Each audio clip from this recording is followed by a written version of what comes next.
दोस्तों, आज हम इस चैप्टर के अंतिम भाग में समझेंगे कर्म योग का अंतिम सार। कैसे अपना कर्तव्य करते हुए भी हम आध्यात्मिक मुक्ति पा सकते हैं। हर कोई चाहता है इनर पीस, स्पिरिचुअल फ्रीडम और पूर्णता। स्वामी विवेकानंद बताते हैं कि ये सब मिलता है जब हम अपना कर्म योग के रूप में करते हैं। स्वामी विवेकानंद कहते हैं, कर्म योगी वही है जो जानता है अप्रतिकार ही अंतिम लक्ष्य है, पर उसके पहले प्रतिरोध भी जरूरी है। वो कहते हैं, पहले तुम्हारे अंदर प्रतिरोध की शक्ति हो, तभी अप्रतिकार एक गुण बनेगा। पहले कर्म में निपुण बनो, ड्यूटी निभाओ, रिस्पॉन्सिबिलिटीज उठाओ, तब जाके तुम्हें त्याग और वैराग्य का सच्चा महत्व समझ आएगा। वो एक और दृष्टांत देते हैं। जब अर्जुन बैटलफील्ड में अपना धनुष रखकर बैठ गए और बोले, मैं नहीं लड़ूंगा, तो कृष्ण ने उन्हें ढोंगी कहा और कहा, तू ज्ञानी की तरह बातें करता है पर काम डरपोक जैसे करता है। इसलिए कर्म योगा का अर्थ है पूरा कर्म करना बिना फल की चिंता किए।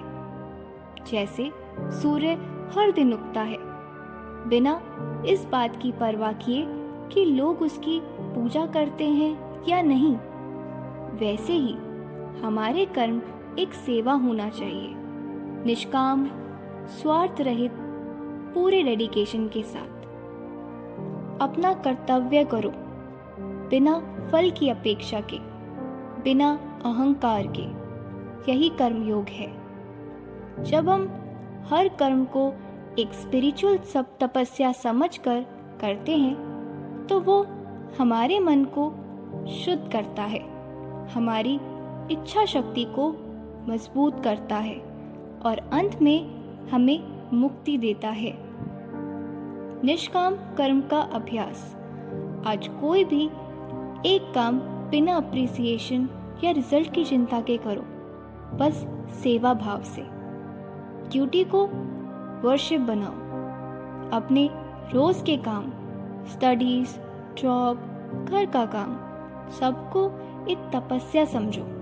जब कर्म पूजा बन जाए तो जीवन में हर दिन आनंद आ जाता है। Self reminder.